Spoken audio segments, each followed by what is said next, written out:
All right, guys, welcome back to another video. It's your man Jay. Let's talk about the iPhone 17 Pro Max after just a little over a couple of weeks, maybe going into 3 weeks. Let's start with the design. I definitely did not like this design when I first saw this. I really gave this phone a hard time. It's still not my favorite looking phone of the iPhone bunch. I think the Air is probably one of the better looking ones. And then also the 17 is the better looking one. The previous generation Pro models is amazing when we say we hate something and then it's gone. You're like, ouch. But change, it takes time. So this design will grow on me like all the other designs. I didn't like those either, but this is still not my favorite. Just the camera module. I feel like this is just proportions wrong. But they did it for whatever reason they had to do it. I don't need to get into any kind of technical reasons as to why. But it's not it's just not my favorite. But stepping away from the way it looks, this is actually the best feeling iPhone in the hand. If you don't wear a case, I'm team no case. With this phone, I wear a case, but for the most part, I wear a case with this phone. I typically don't do that on my cell phones. But with this phone, I do put a case on it. And that's just to cover up this design because I don't like the design. But when I have it off, which is a lot, this is the best feeling iPhone in the game right now. The iPhones they've all gotten to this stage and this is where it needs to stay. I like the unibody design. I know it's not titanium, but this is still a very strong phone. And more importantly, it's rounded on every corner. That is what I like. I like a round, smooth phone on the corners. I don't like a sharp edged phone. I just don't like it. I don't like it. And so this phone right here is rounded all in the right places. I can hold this phone all day with no fatigue to my hand. It's just how good it is. And I really, really enjoy how this feels in the hand. I think this is the way all phones should feel this way, that rounded feel on the corners and stuff like that.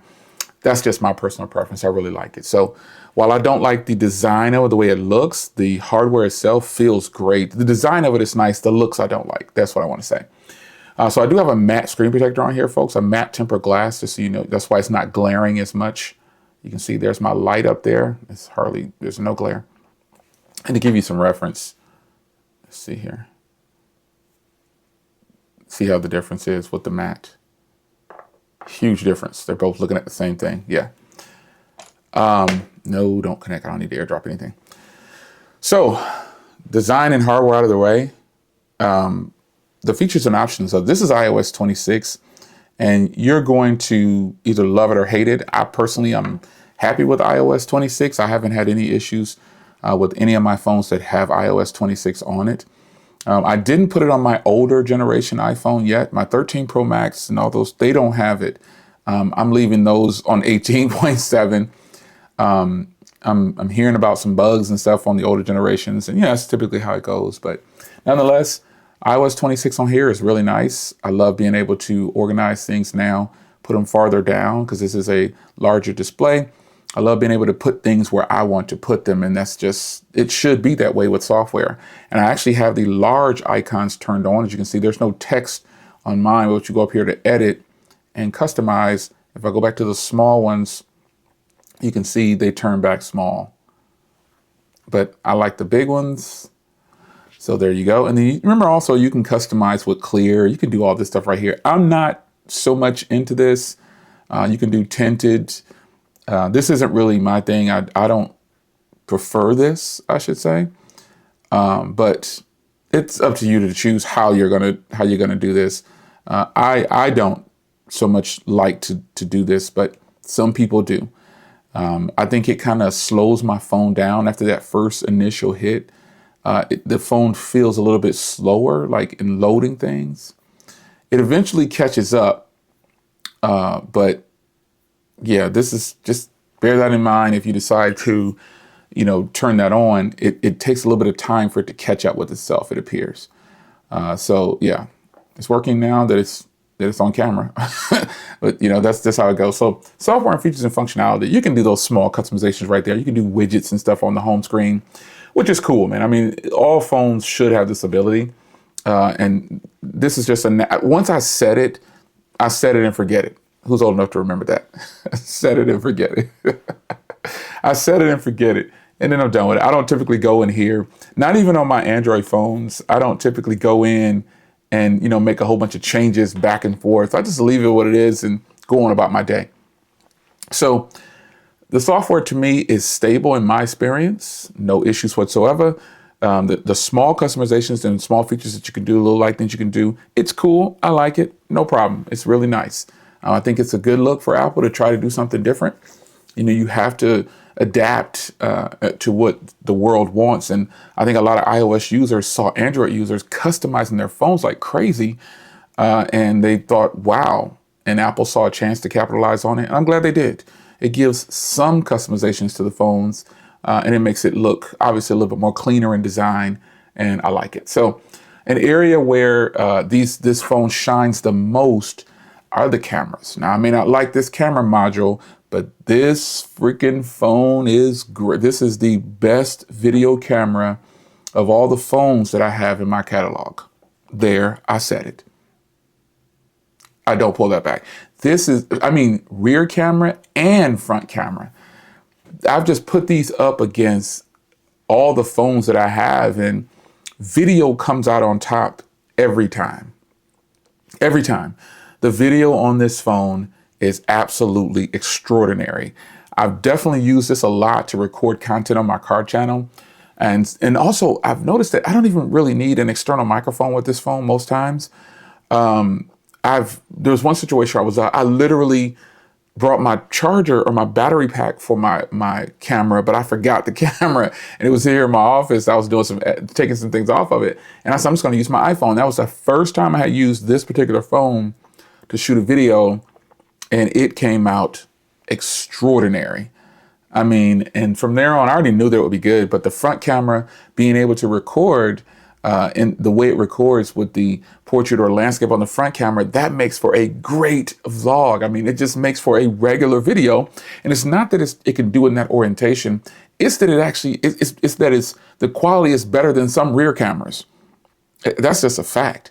This phone is extraordinary on cameras.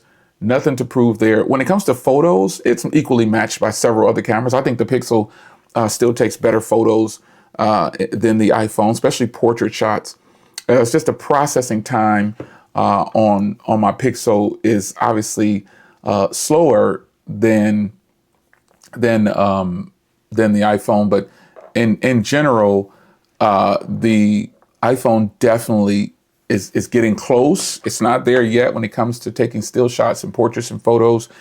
And I'm not just saying that. I literally like the portrait shots better on the Pixel.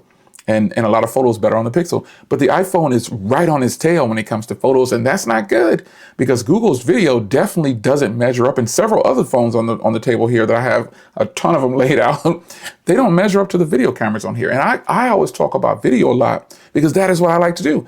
I like to use these devices to record. Now, I'm not using any phones right now. This is my Sony a6100 shooting this content here. And I fired it back up and been using it a lot more because I recently picked up a new Canon camera, and after comparing them, I was like, man, this is good, but it's not as good as Sony. Anyway, so yeah, cameras on here, top notch. An area where some consumers probably forget about is the performance. You don't really need, you don't need per se. Consumers forget about the performance because they don't have to worry about it. That's the way it should be. You should just want your phone to work. And a lot of consumers now are on social media. That's just where they are. They're on social media. This is what they love. This is where they are. This is just what it is. Simply put, social media. I love that clip. Remember this clip right here? The dog's just smiling. They're pretty much saying that's the wife and that's the husband. And he's just like, yeah, I've been here so many years. You just keep barking. I'm going to smile at you and I'm going to sit down. That is a funny clip. That's the first time I've seen it that far along. It always cuts off. Okay. That's funny. Anyway, yeah, social media on this thing obviously is going to be good. I think social media on the iPhone, people think I'm crazy when I say that, but social media on the iPhone just feels better. The developers give more attention, I think, to iOS. They do. They're developing for one operating system, and they're not developing for a bunch of different devices also. So it makes for a better experience, and that's just what it is. One of the strongest areas with this phone is battery life. Battery life on here, I recently just took it off the charger. It went down to 19%, and it's been at 100 for almost an hour. Battery life on this thing is just dumb good. How can I say? It's dumb good. It's so good. It's so good. Look, you can see here how it ran all the way down to, I think 12% I took it down to. I didn't intend on it, but I don't charge the phones just to charge them. You see, it went all day here. And this is why I can easily get a day and a half, 2 days out of this phone. It went all day into this day. I think I put it on the charger at like 10:30 or whatever. This phone charges really fast too. It's extraordinarily fast on the charger. So when we go back to yesterday, all day I had about 4 hours of screen on time. And I closed out the night, I think, with 20%. I don't even remember. I know I went to sleep at probably with 20%. I woke up to 19%. I'm not even sure. But you can see here, it was on the charger at 12 p.m. the previous day. And all of this day, that's a full day and a half. And then I put it on the charger at about 10:30 today. So I can easily roll through 2 days of battery on the iPhone and pull in at least 6.5, 7.5 hours of screen on time. That's just the way it is. That's just the way it is with this phone. It has some of the most extraordinary battery of all times. And it should be that way. It should be that way for an iPhone, for what these things cost, which leads me into the next segment. That is where these phones get a little steep, but I'm glad Apple's not increasing their pricing too much. I'm also happy that they took away the 128 gig option, and it's just now 256 gig and 512 and 1 terabyte and then 2 terabyte. I didn't feel the need to buy a 2 terabyte device. Reason being is because when you start to trade in these devices, this is a 256 gig. So the price on these, they're increasing but not increasing because they took away a memory option. That's the way Apple wants to look at it. So I really like that this phone has good battery, good cameras. It's a nice design, or nicely built, feels good in the hand. The screen is beautiful. This is just, they've done well. They've done well. There's not a lot that I dislike about this. The only thing I dislike is you're looking at it right there. Just the way it looks on the rear. This is actually a really good phone. I gave it a chance. I got past the way it looks, and I gave it a fair shake, which is what I do on my channel. I give every phone that I review, I give it a fair shake because I have to. You know, I actually like tech, and I want to experience everything. And if something's bad, it'll be a catch and release, or sometimes a catch and keep. This is my first catch and keep, this camera here, because I'm past the point where I can send it back, and I'm going to continue to use it. So it's your man Jay. I hope you guys enjoyed. Wow, it has been an experience. I genuinely like this phone, and I'll continue to use it, but I'll probably rotate back to my Air. I really miss using this Air. This thing is phenomenal, just phenomenal in every way. So forget about what you hear about the Air, man. Don't let people trick you on that. But I will say, this phone right here is the best Max version that Apple has done yet, and as well as should be. It's your man Jay. I hope you guys enjoyed, and I'll see you in the next one. Take care.